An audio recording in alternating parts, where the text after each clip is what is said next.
Menagih uang pembinaan yang masih belum diberikan KONI Sumsel selama 5 bulan terakhir, perwakilan pelatih dan atlet cabur datangi kantor KONI Sumatera Selatan. Kehadiran mereka berharap pemberian uang pembinaan 35 orang pelatih dan atlet cabur KONI Sumsel dapat segera terlaksana. Kalau ini menyangkut pembinaan ini menyangkut prestasi atlet, itu sangat-sangat berkaitan. Kita tidak menutup mata bahwa pembinaan ini sangat bermanfaat untuk kesiapan atlet juga. Kalau kondisi itu tidak melakukan prestasi apa yang harus kita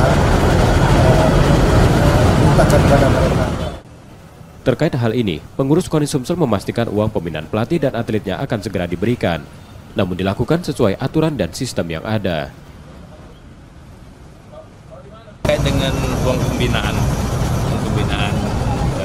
atlet pelatih yang memang sudah menjadi tanggung jawab KONI, ya, atlet-atlet unggulan dan pelatih yang sudah punya prestasi pada PON ke-20 di Papua tahun 2021 kemarin.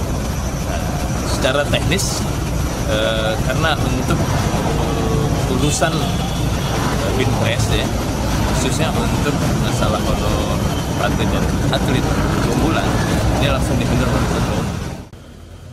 Jika nanti uang pembinaan masih belum diberikan, pelatih dan atlet akan meminta KONI Sumsel menandatangani surat pernyataan bersama. Nur Muhammad, Kompas TV, Palembang, Sumatera Selatan.